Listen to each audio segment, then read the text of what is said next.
សួរពុកម៉ែបងប្អូនទាំងអស់គ្នាថ្ងៃនេះនាងខ្ញុំមកធ្វើសៀវម៉ៃបងប្អូនចា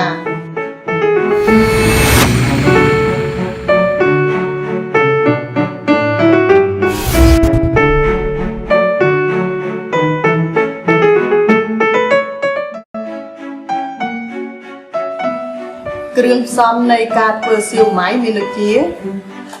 បង្គាស្រស់សាច់ជ្រូកសាច់សុទ្ធការ៉ុតខ្ទឹមសស្លឹកខ្ទឹមម្សៅឆាពងមាន់សំបកគៀវម្រេចប្រេងខ្យងស្ករសប៊ីចេងទឹកត្រីប្រេងល្ងនិងម្សៅស៊ុបអញ្ចឹងយើងទៅធ្វើទាំងអស់គ្នាបងប្អូនចាបងប្អូនឥឡូវនាងខ្ញុំមករៀបចំហាន់បន្លែបងប្អូនណាចំពោះការ៉ុតនេះយើងហាន់វាបានល្អិតៗទៅបងប្អូនចា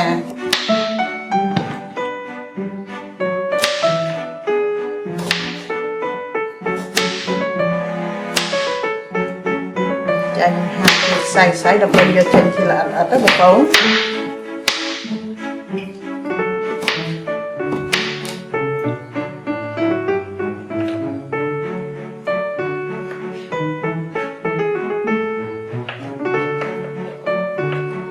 មកយើងហាន់ឲ្យវាទៅជាល្អិតទៅ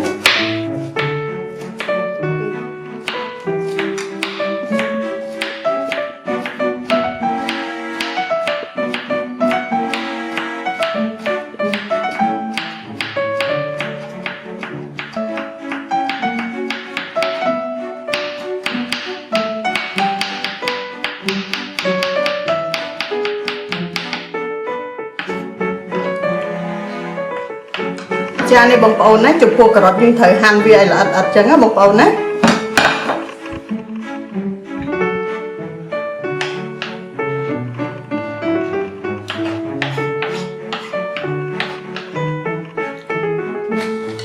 ចាបងប្អូនចំពោះដើមខ្ទឹមនេះក៏យើងត្រូវហាន់ឲ្យរៀងល្អិតដែរបងប្អូនណាចា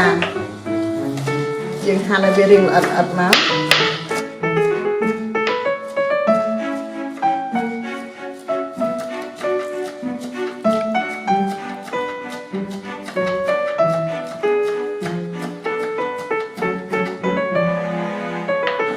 ចានេះបងប្អូនណាយើងហាន់ឲ្យយើងល្អិតចឹងណាបងប្អូន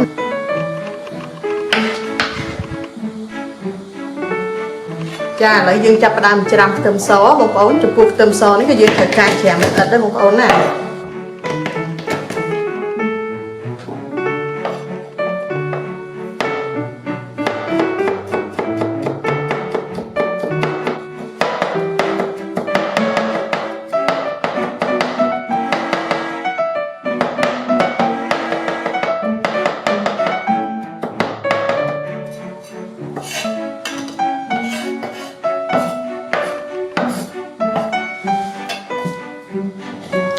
ចាបងប្អូនចំពោះខ្ទឹមសនេះក៏យើងត្រូវការច្រាមឲ្យល្អិតដែរបងប្អូនណាយើងទុកវាបន្លែកចាឥឡូវបងប្អូនយើងចាប់ផ្ដើមទៅច្រាមសាច់ជ្រូកនិងបង្គារបស់យើងណាច្រាមឲ្យវាបានម៉ត់ល្អចា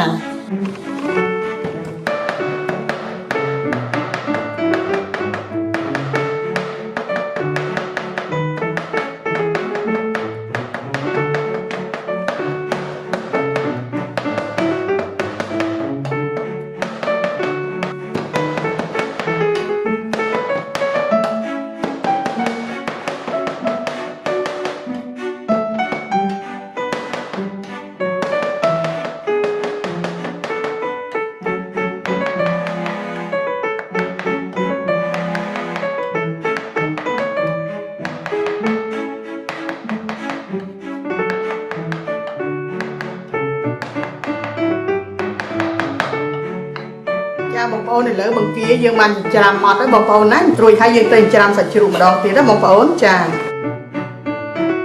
បងប្អូនឥឡូវយើងរៀបចំមកច្រាំសាច់ជ្រូករបស់យើងណាបងប្អូនចាយើងច្រាំសាច់ជ្រូកនោះឲ្យបានម៉ត់ល្អបងប្អូន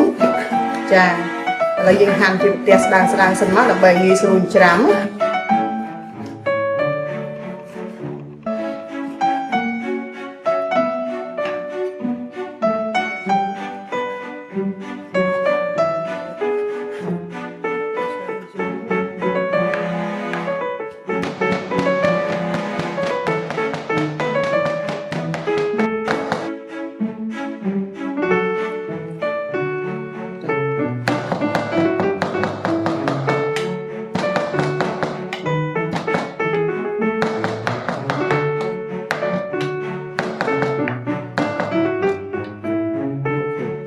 ចាបងប្អូនចំពោះសាច់ជ្រូកឥឡូវនេះខ្ញុំបានចិញ្ច្រាំម៉ត់ណាបងប្អូនណាចាឥឡូវយើងទុកមួយឡែកសិន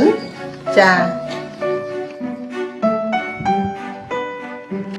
បងប្អូនឥឡូវយើងរៀបចំមកផ្សំគ្រឿងចូលក្នុងសាច់របស់យើងណាបងប្អូនណាចាឥឡូវយើងចាប់ផ្ដើមយកបង្គានិងសាច់ជ្រូកដែលយើងបានចិញ្ច្រាំម៉ត់ល្អណាបងប្អូនណាយើងយកមកដាក់ក្នុងចានមួយមកចាបងប្អូនបន្ទាប់មកយើងយកការ៉ុតដែលយើងបានចិញ្ច្រាំហ្នឹងខ្ទឹមសនិងស្លឹកខ្ទឹមហ្នឹងយើងចាក់បញ្ចូលគ្នាបងប្អូនចាបន្ទាប់មកយើងចាប់ផ្ដើមផ្សំគ្រឿងចូលបងប្អូនចា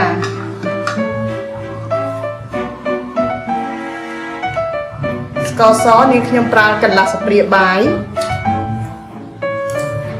ប៊ីចេងចុងស្ព្រាកាហ្វេទឹកត្រីកន្លះស្ព្រាបាយម្សៅស៊ុប1ស្ព្រាកាហ្វេចាប្រេងល្ង1ស្ព្រាបាយម្រេចម៉ដ្ឋ1ស្លាបព្រាកាហ្វេម្សៅឆា1ស្លាបព្រាបាយបងប្អូនចាប្រេងខ្យងកន្លះស្លាបព្រាបាយពងមាន់1គ្រាប់បងប្អូនយើងយកទាំងសទាំងក្រហមបងប្អូនចាបន្ទាប់មកយើងច្បល់គ្រឿងទាំងអស់ហ្នឹងឲ្យចូលសព្វគ្នាបានល្អបងប្អូនចាចំពោះម្សៅឆាយើងប្រើដើម្បីឲ្យវាស្អិតល្មូតណាបងប្អូនចាអញ្ចឹងយើងចាប់ផ្ដើមច្បល់នៃគ្រឿងដែលយើងបានផ្សំហ្នឹងបញ្ចូលជាមួយសាច់ចូលឲ្យសព្វគ្នាបានល្អមកបងប្អូនណា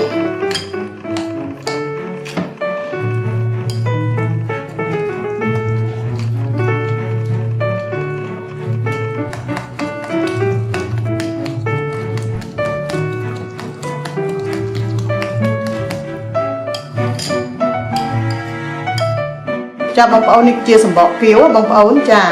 យើងកាត់វាចេញជារាងមូលណាបងប្អូនណាចានេះបងប្អូន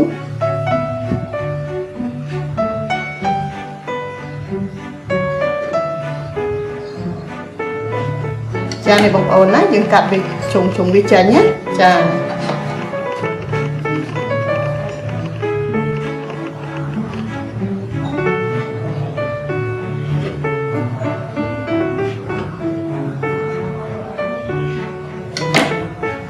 នេះបងប្អូនណាចាបងប្អូនឥឡូវយើងចាប់ផ្ដើមយកសម្បកគៀវយើងយកមកដាក់ស្នូលណាបងប្អូនចានេះបងប្អូនណាយើងយកសម្បកគៀវហើយយើងដាក់ស្នូលណាបងប្អូនចាយើងដួសសាច់ចំកណ្ដាលអញ្ចឹងមកបងប្អូនដៃយើងមួយយើងចាប់ផ្ដើមច្បាច់វាអញ្ចឹងណាបងប្អូនណាចាយើងចាប់ផ្ដើមជីបវាអញ្ចឹងមកបងប្អូនណាបងប្អូននេះចាយើងសង្កត់វាដើម្បីឲ្យសាច់ណែននៅក្នុងសម្បកគៀវ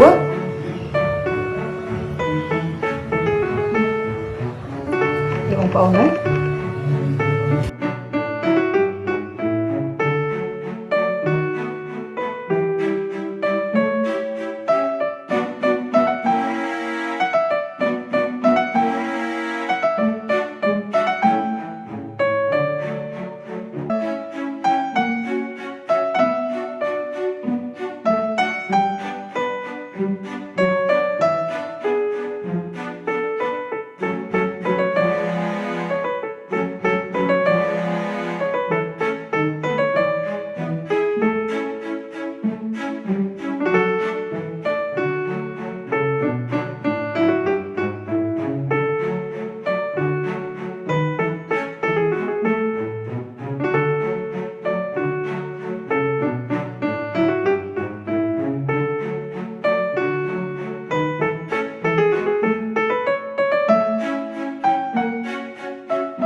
បងប្អូនឥឡូវយើងត្រូវរៀបចំដាំទឹកឲ្យពុះដើម្បីយើងចំហុយសៀវម៉ាយរបស់យើងណាបងប្អូនចា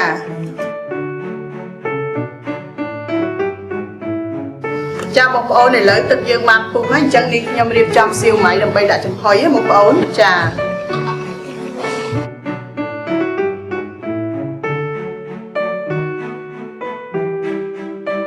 ចាបងប្អូនយើងរៀបចំចំហុយសៀវម៉ៃយើងចំនួនពី10ទៅ15នាទីបងប្អូនចា